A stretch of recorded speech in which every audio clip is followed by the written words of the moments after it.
조금 전에 그 선을 막 그으니까 선을 긋는다는 건 이건 안 돼. 또 넌 틀렸어. 이렇게 비난하는 거잖아요. 그러니까 생명의 물이 다 줄었어요. 죽어가는 거죠. 그렇다고 해서 다 또 선을 이제 지웠어요. 선을 다. 이것도 괜찮아, 저것도 괜찮아. 그러다가 괜찮지 않은 것까지 괜찮다고 해버린 거죠. 세상이 다 혼란에 빠지게 됐어요. 최근에 교황이 이제 사망을 하고 새로운 교황 후보로 최초로 아시아에서 필리핀 타글레 추기경이 아주 강력한 후보가 되었습니다. 그런데 이분이 언젠가 존 레논의 이매진이라고 하는 노래를 불렀다는 이유로 교황 후보 자격이 없다는 비난이 일어났어요. 그 존 레논의 이매진이라고 하는 노래는 천국도 지옥도 종교도 국경도 없는 세상을 한번 상상해 보라는 거예요. 그러니까 한마디로 선이 없는 세상을 그리는 노래였어요. 그러니까 카톨릭의 이 보수적인 분들이 이런 노래를 부르는 추기경은 결코 교황이 될 수 없다, 자격이 없다, 이렇게 이제 이야기를 한 것이에요. 이런 모습만 봐도 참 이 종교적인 종교 안에는 이렇게 선이 많구나, 되게 편협하구나, 다른 사람들을 이런저런 기준으로 이렇게 판단하고 배제하는 데 익숙하구나, 또 이런 걸 알 수 있어요. 그러니까 존 레논이 이런 노래를 부를 당시에 많은 젊은이들이 그 노래를 좋아하고 열광했던 것은 바로 그런 까닭인 거예요. 종교에 대한 역반응이죠. 근데 그렇다고 그래서 그럼 존 레논이 그리는 세상처럼 이 선이 전부 다 사라지면 과연 이 세상은 모든 사람들은 하나가 되고 평화가 오는 그런 세상이 올까요? 그렇지 않아요. 무정부 상태는 독재보다 못하다는 말이 있어요. 그 선이 모두 다 사라지면 결국 깊은 혼란과 위기가 찾아오게 되는 것입니다. 자, 그렇다면 이 복음은 선을 긋는 종교와 선을 모두 없애는 이 세상의 사상 사이에서 어떤 길을 제시할까요? 첫째로 복음은 율법의 선에서 우리를 자유케 한다는 것입니다. 자, 1절 상반절을 같이 보겠습니다. 시작. 그리스도께서 우리를 자유롭게 하려고 자유를 주셨으니. 여러분, 이 당시에 자유케 한다는 의미가 뭔지를 한번 생각해 보세요. 이 당시에는 노예가 참 많았던 시대입니다.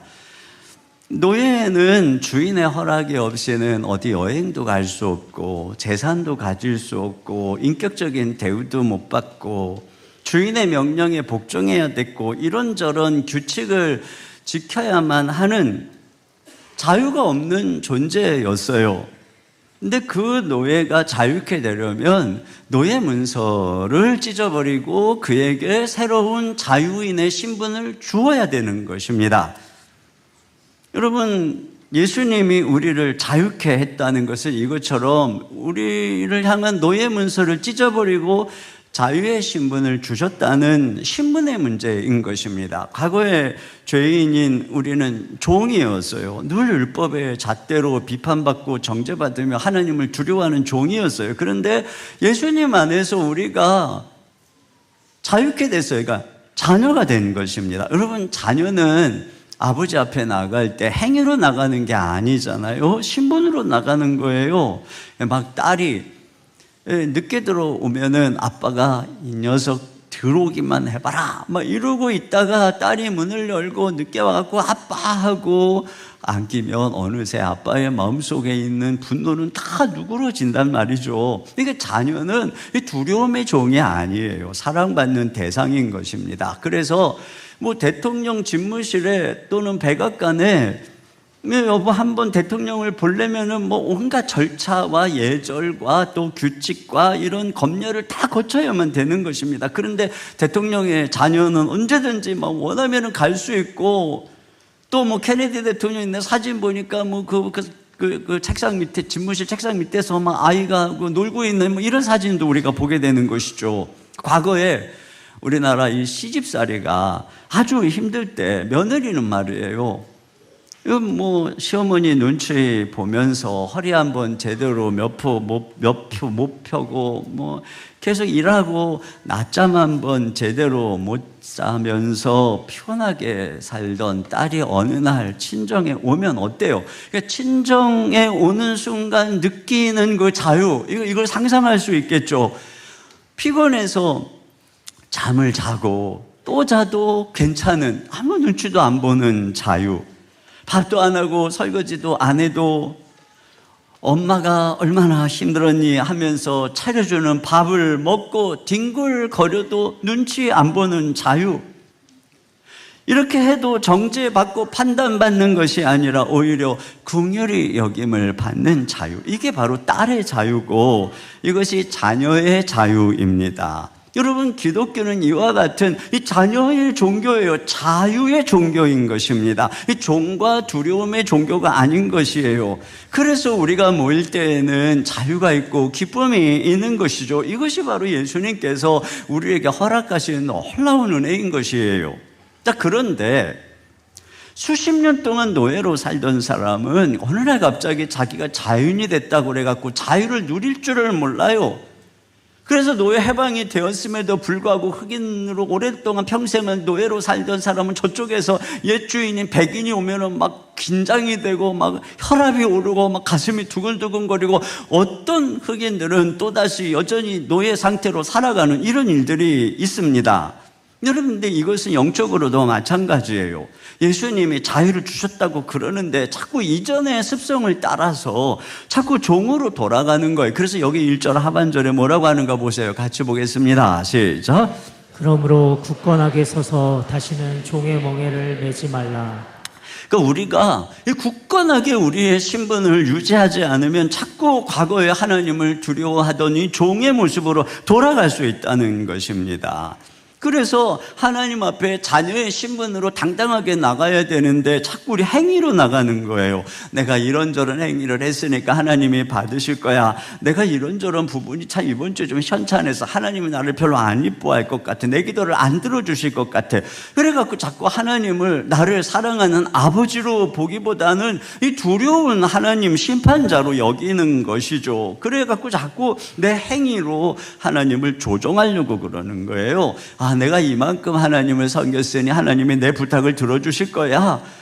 그러면서 자기 행위가 의가 되는 거예요. 그러니까 하나님을 사랑해서 기쁨으로 순종하는 것이 아니라 그분을 조종하려고 무엇인가를 얻어내려고 하는 거죠. 그러니까 하나님께 빚을 지우는 거예요. 여러분, 직장에서 이 직원들이 열심히 일을 하잖아요. 이거 다 사장에게 빚이에요. 왜냐하면 월급을 줘야 되거든요. 이런 식으로 하나님을 섬기는 사람들, 이런 사람들을 바로 종교인이라고 하는 거예요. 이게 종의 생활을 하는 게 종교인이에요.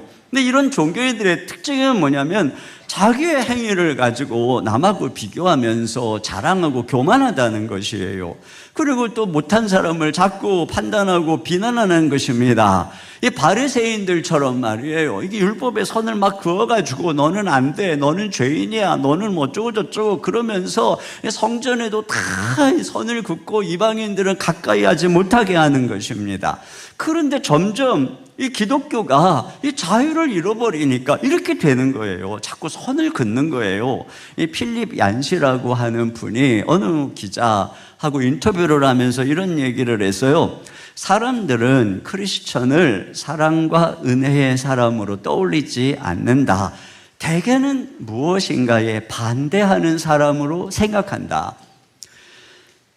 이게 좀 미국 교회도 그렇다는 것이고 우리도 마찬가지죠. 오늘날의 젊은이들은 기독교는 낡은 도덕주의 집단처럼 여기는 경향이 있어요.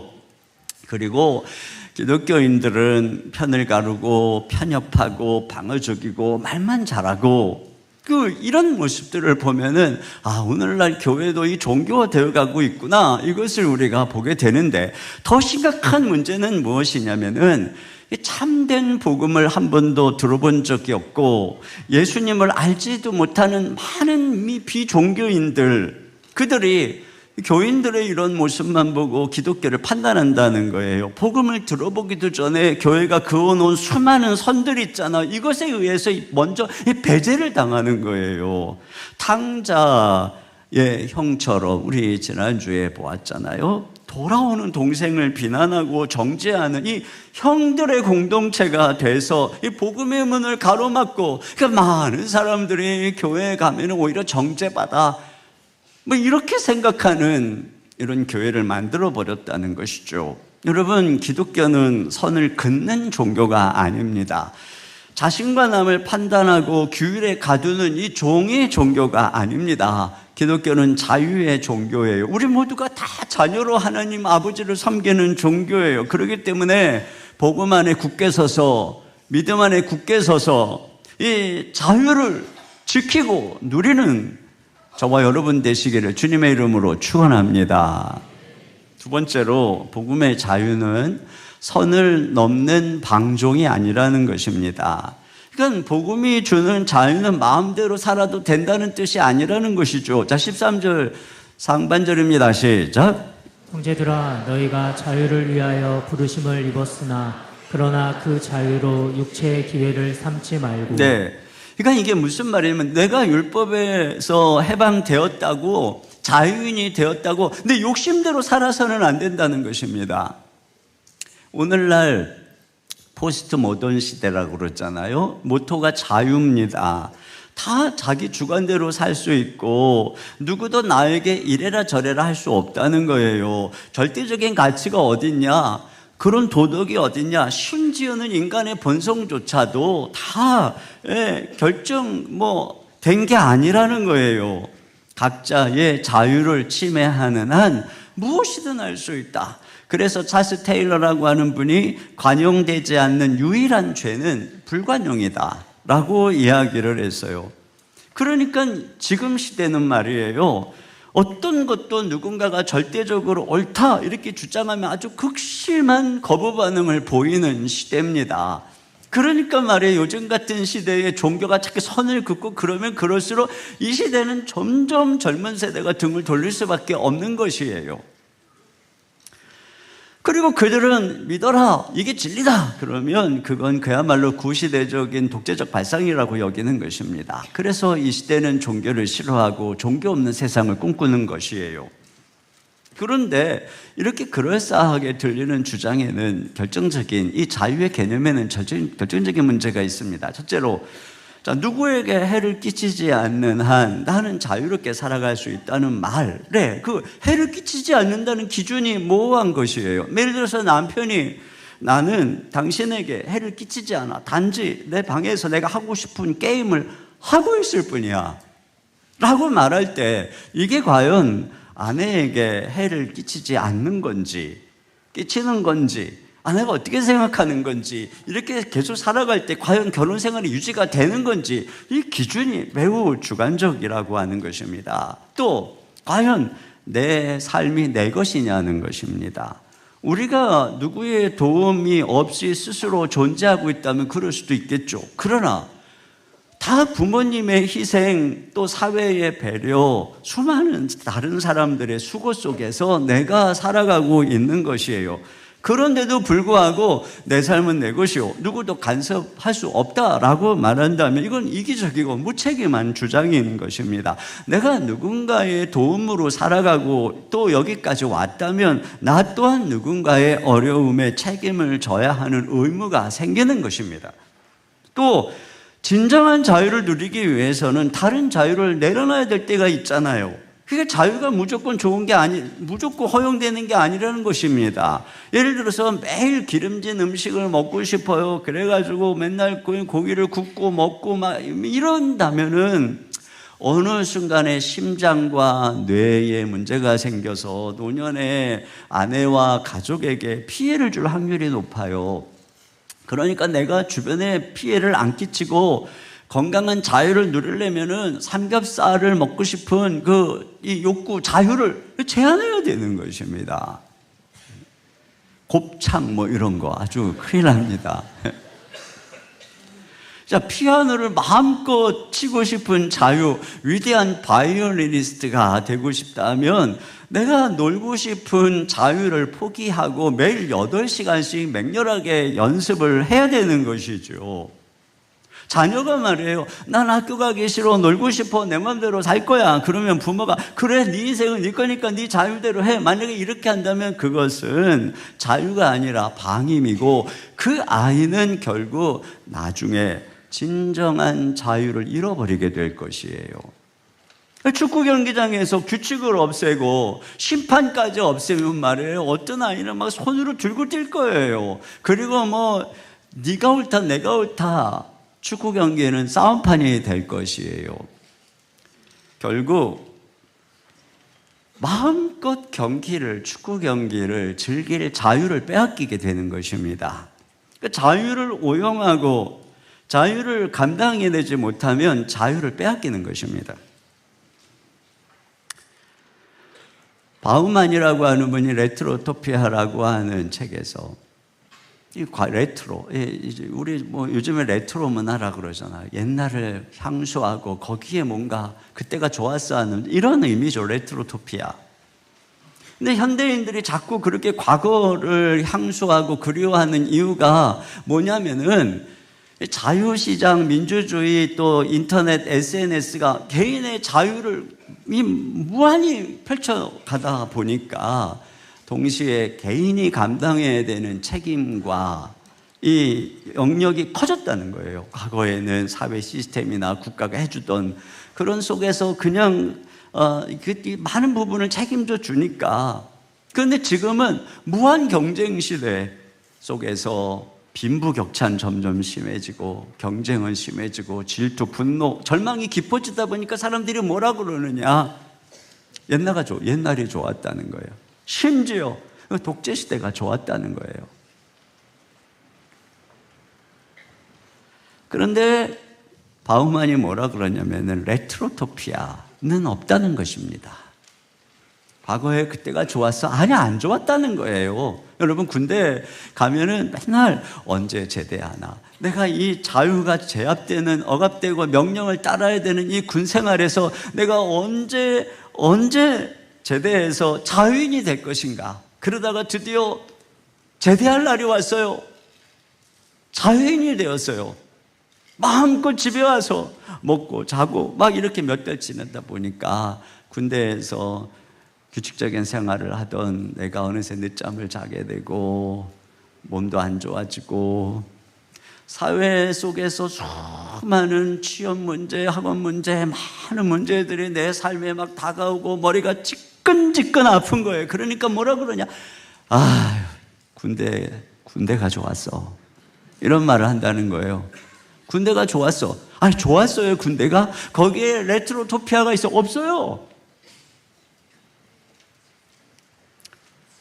그러니까 자유를 감당하지 못하니까 이런 일이 생기는다는 것입니다. 교회도 마찬가지예요, 여러분. 예수님께서 우리에게 엄청난 은혜를 주셨어요. 그런데 이 자유를 누리지 못하니까 육체의 기회로 삼으니까 자유를 뺏기는 거예요. 그러니까 어때요? 규칙을 만들어요, 제도를 만들어요, 시스템을 만들어요, 매뉴얼을 만들어요. 그러니까 교회가 제도화되고 종교화되는 것입니다. 성직자, 직분자, 평신도로 관료적이 되는 것입니다. 막스 베버라는 분이 이런 얘기했어요. 관료제가 정교화될수록 개인의 자유는 억압된다. 결국 자유의 실패로 다시 율법의 멍에를 매게 되는 것입니다. 여러분, 회사에서 누구에게 자유와 권한을 많이 줄까요? 자신에게 주어진 자유를 자기의 육체를 위해서가 아니라 회사를 위해서 창의적으로 자발적으로 사용하고 일할 줄 아는 사람이죠. 그 사람에게 회사는 더 많은 책임과 권한을 맡기고 직위를 주는 것입니다. 그런데 자유를 주니까 맨날 게임이나 하고 있고 자기만 위해서 살아가는 그 사람은 언제나 누군가의 감독과 통제 아래에 두는 것입니다. 복음은 우리를 방종하게 하는 것이 아니에요. 우리로 하여금 진정한 자유를 누리고 그 자유 안에서 하나님께 순종할 줄 아는 사람을 만들어내는 것입니다.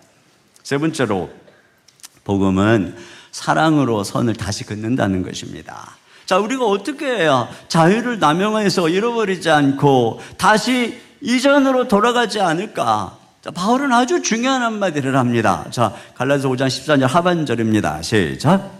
그 자유로 육체의 기회를 삼지 말고 오직 사랑으로 서로 종노릇하라. 네.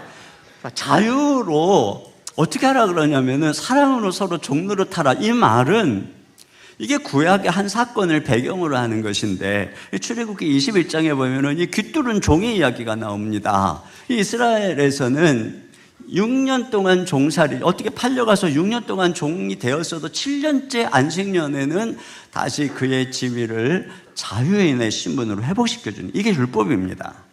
그런데 이 주인을 너무너무 사랑하면은 이 자유를 포기하고 자발적으로 계속 종으로 평생 섬기기로 하는 경우에 문설주에다가 이 송곳으로 귀를 뚫어요. 이것이 바로 이제 자발적으로 종이 되는 것이죠. 아마도 이 지난 시간 동안 주인이 자신을 거의 가족처럼 자녀처럼 사랑하니까 이 종도 자발적으로 그 주인을 사랑해서 섬기겠다고 하는 것이죠.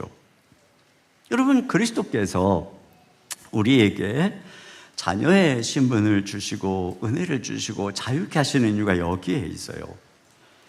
그러니까 그 자유로 내 육체를 위해서 방종하라는 것이 아니고 뭐예요? 자발적으로 사랑하는 마음으로 하나님을 섬기는 종이 되라는 것입니다. 그러니까 이 자유는 하나님의 선한 뜻이 담겨있는 율법을 폐기하는 자유가 아니라 사랑으로 율법을 성취하는 자유인 거예요. 자, 14절을 같이 또 보겠습니다. 시작. 온 율법은 내 이웃 사랑하기를 내 자신같이 하라 하신 한 말씀에서 이루어졌나니. 네, 어떤 한 상점의 여직원이 아주 성실하게 일을 하는데 이 사장이 엄청 까다로운 거예요. 규칙도 많고 엄격하고, 그러니까 최선을 다하는데도 불구하고 항상 지적을 당하고 욕을 먹고 위축이 됩니다. 그런데 어느 날 이 상점의 총각 사장이 이 욕을 먹어도 꿋꿋이 열심히 일하는 이 처녀를 사랑하게 됐어요. 그리고 둘이 결혼을 하게 됐습니다. 자, 그러면은 이제 이 여인은 더 이상 직원이 아니죠. 아내예요. 주인이 되었어요. 그러니까 같은 일을 똑같이 하지만 태도가 완전히 다른 것이죠. 이제는 이전처럼 억제나 강제로 하는 것이 아니라 사랑으로 자발적으로 하는 것입니다. 또 이전의 규칙이 더 이상 필요가 없어요. 왜냐하면 사랑이 모든 것을 성취하고 완성하기 때문에 그런 것입니다. 예수님께서는 이처럼 우리가 하나님을 사랑해서 순종하는, 억지로 하는 종이 아니라 사랑해서 순종하는 자녀가 되기를 원하는 것입니다. 그렇다면 또 이런 질문을 떠올릴 수 있어요. 뭐 어차피 그래 봐야 또 우리대로 순종하라고 하는 거네. 그렇다면 뭐 이건 결국은 하나님이 우리를 종으로 만들기 위한 그분의 사랑은 우리를 종으로 착취하기 위한 가스라이팅 아니었나? 뭐 이런 생각을 할 수도 있어요. 여기서 우리가 두 가지를 짚을 수 있습니다. 하나는 참된 자유가 뭐냐는 뜻입니다.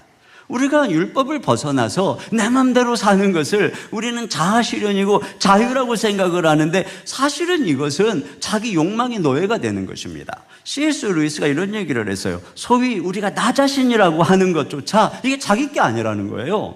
그거 다 조상으로부터 온 유전자 영향이고 성장, 배경, 환경 등의 영향으로 지금 만들어진 것이고 살아온 인생 동안에 발생한 사건들, 만난 사람들의 영향이라는 것입니다. 결국은 내가 지금 가지고 있는 소원이라고 하는 것은 타인의 강요에 의해서 내 안에 의식화돼 버린 생각의 가능성이 많다는 것이에요. 그러니까 우리가 생각하는 자아의 자연스러운 모습이라는 게 진정한 내 모습과 관계가 없이 우리 머릿속에 형성된 생물학적, 사회학적, 정치, 경제적 영향의 산물일 수 있다.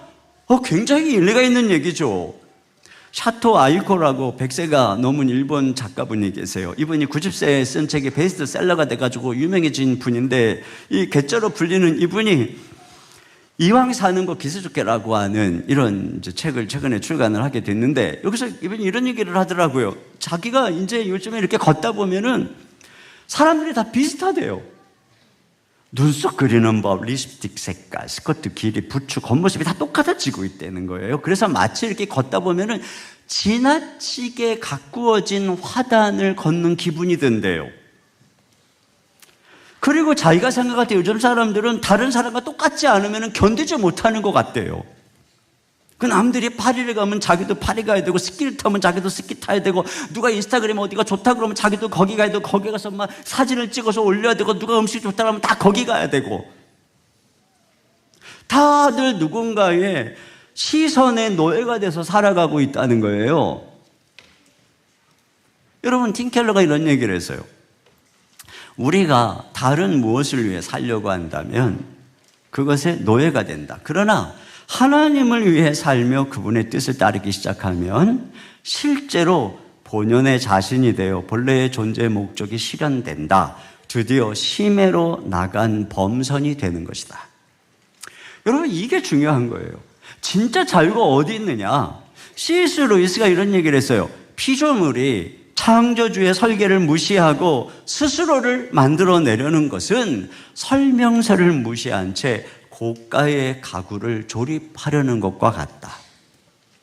여러분, 우리의 우리됨은 그분의 창조주신 그분의 설계에 있어요. 그분이 이 설명서대로 살아갈 때, 여러분, 우리가 설명서대로 고가의 복잡한 전자제품을 설명서대로 사용할 때 그것이 제 기능을 발휘하게 되는 것처럼, 율법은, 하나님의 선하신 뜻은 진짜 우리가 우리 되게 하는 것이고, 진정한 자유는 우리를 만드신 그분의 설계도 안에 있다는 것이에요. 둘째로, 주님의 사랑은 그러므로 여러분 우리를 이용하려는 것이 아니라는 것입니다. 우리를 위한 사랑이라는 거예요. 한번 생각해 보세요. 누가 다른 사람을 나한테 복종시키려고 가스라이팅 하겠다고 자기 아들을 희생합니까? 아들을 희생한다는 건 내 목숨을 내어주는 것인데, 누가 그 사람을 이용하고 가스라이팅 하려고 자기의 목숨을 희생합니까? 오히려 하나님의 이런 절대적인 사랑은 우리로 하여금 진정한 우리 자신이 되게 하는 사랑인 것입니다. 여러분, 자녀들은 말이에요, 부모가 그 아이를 어려서부터 이뻐하고 환호하고 탄성을 지르고 박수치고 절대적으로 사랑해 주니까 아이들은 어려서부터 그냥 엄마 아빠 앞에서 춤을 추고 노래를 하고 무엇을 해도 말이죠, 부끄러워하지 않고 자기의 잠재력과 자기의 DNA 그런 걸 막 발산하는 거 잘하게 되는 것이에요. 이게 사랑의 힘입니다. 여러분, 이 세상에는 그러나 점점 그런 사랑이 없다는 것을 발견하게 되면서 사람의 시선을 의식하고 남처럼 되려고 하는 것이에요. 자기가 죽는 거예요. 그러나 하나님의 사랑은 전적인 사랑이에요. 그 우리를 용납하시는 사랑, 우리를 자유케 하시는 그 사랑 안에서 어때요? 우리는 드디어 진정한 자아를 찾게 되는 것입니다. 진정한 우리 자신이 되는 거예요. 그래서 C.S. 루이스가 또 무슨 얘기를 했느냐면은, 그리스도께 항복하지 못한 사람은 그리 독창적이지 않다는 거예요. 실상 세상을 살아가는 사람들은 다 누군가를 흉내내고 있기 때문에 그런 것이죠. 그는 오히려 이렇게 얘기합니다. 우리가 그리스도께 돌아갈 때 우리는 참 우리 자신의 모습을 가질 수 있다. 그리스도의 사랑 안에서 형성되는 새 사람은 무한하신 창조주의 개별적인 작품처럼 풍성하고 다양하다. 그런 거예요. 그분의 사랑 안에서 우리가 정말 사랑함으로 그분께 순종하고 그분을 닮아갈 때, 거기서 우리의 원래 우리를 창조하시고 목축하신 우리가 우리 자신이 되고, 그것은 천편일률적인 무슨 상품 같은 모습이 아니죠. 당신 하나밖에 없는 작품, 걸작품, 자기만의 다양한 모습으로 나타난다는 것이에요. 여러분, 예수님께서는 우리에게 자유를 주시려고 자신의 자유를 십자가에 못 박으셨어요. 하나님의 아들이신 그분은 본질적으로 자유하신 분이세요. 그런데 주님께서는 십자가에서 자신의 자유를 내려놓고 우리 대신 죄를 지시고 율법의 저주를 받으시고 십자가에 못 박혀 꼼짝달싹 없는 종이 되시고 죽기까지 복종하셨습니다. 그렇게 하신 이유는 우리를 자유케 하려고, 우리를 자유한 주님이 우리 대신 철저한 종이 되시고 그분의 그 자유의 신분을 우리에게 주시려고 그렇게 하신 것입니다. 그런데 더 나아가서 예수님께서는 십자가에서 이 귀뚫은 종의 진정한 모습을 성취하신 것입니다. 주님은 자유로우신 분이시나 그 자유로 자발적으로 십자가에서 우리를 위해 종이 된 것입니다. 거기서 귀를 뚫는 대신에 대못으로 자유로운 두 손과 두 발을 못으로 뚫어서 십자가에 박아버리셨습니다.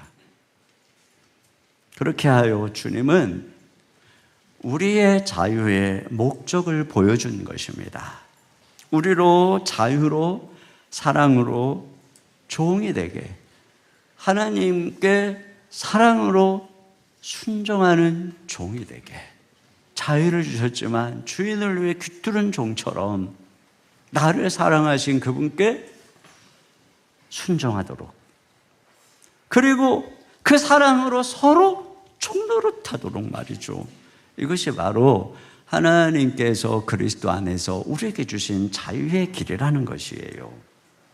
여러분, 우리는 하나님이 우리에게 허락하신 이 자유의 공동체, 이 아름다운 은혜의 공동체에 율법의 선을 함부로 그어서는 안 돼요. 내 마음에 안 든다고, 내 기준에 안 맞는다고 막 하나님의 다른 자녀들을 함부로 판단하고 정죄하고 그래서는 안 되는 것입니다. 오히려 서로 사랑해라 이렇게 말씀하셨어요. 우리 주님이 그렇게 했던 것처럼. 그래서 서로 용납하고 참아주고 이해하고 서로 사랑하는 이 은혜의 복음의 길을 가야 되는 것입니다. 그럴 때, 여러분, 우리 가정이 그럴 때, 우리 자녀들은 말이에요, 그런 은혜의 이 자유의 복음의 가정 안에서 자신들에게 하나님이 주신 DNA를 따라서 하나님의 걸작품으로 부쩍부쩍 자라는 거예요. 그럴 때 교회 안에서 그런 자녀들이, 이 젊은이들이 그런 창조성을 가지고 이 걸작품들이 인재들이 나오는 것입니다.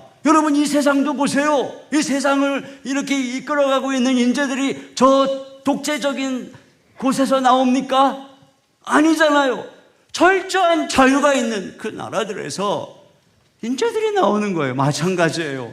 진정한 하나님의 사람들은 여러분 은혜의 공동체에서 나오는 거예요.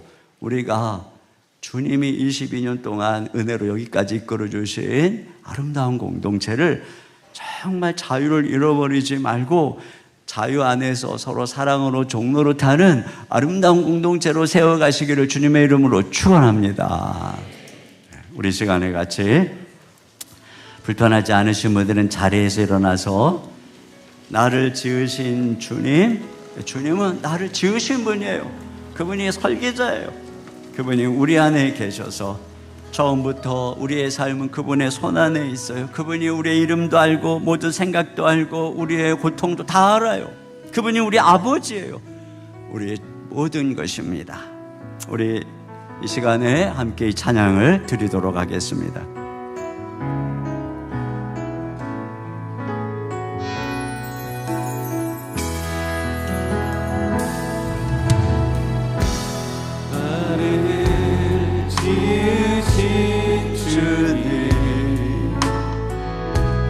내 안에 계셔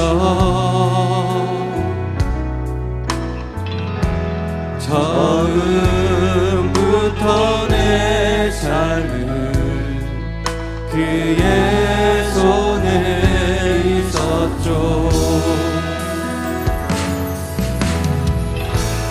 내 이름 아시죠. 내 모든 생각도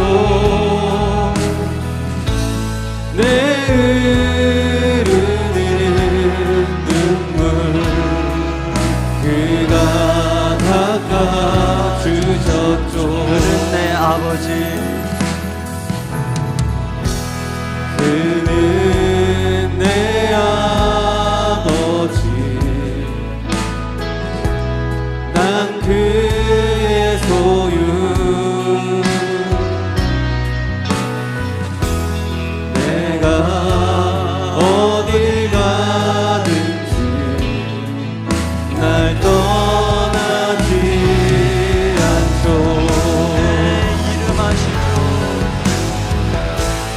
내 이름 아시죠. 내 모든 생각도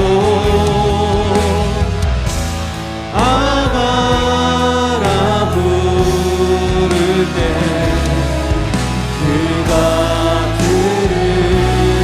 합니다. 그는 내 아버지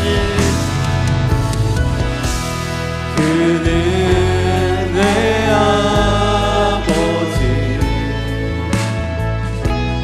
난 그의 소유 내가 어딜 가든지 날 떠나지 않죠. 내 이름 아시죠. 내 이름 아시죠. 내 모든 생각도 아바라 부를 때 그가 들으시죠. 우리 같이 기도 제목 한 목소리로 읽고 함께 기도하겠습니다. 그리스도께서 주신 자유로운 자녀의 신분을 잃지 않고 복음 안에 굳게 서서 자유와 기쁨이 넘치는 가정과 교회가 되게 하소서. 아멘. 자유를 육체의 방종으로 삼아 자유를 빼앗기지 않게 하소서. 복음 안에서 자유를 감당할 성숙한 성도로 자라게 하소서. 아멘. 사랑으로 종노릇하여 율법을 성취함으로 참된 자유를 누리게 하소서. 종교인의 선을 긋지 않고 오직 은혜의 복음의 길을 가는 교회가 되게 하소서. 아멘. 같이 한 목소리로 기도하겠습니다. 하나님 아버지 참으로 감사합니다.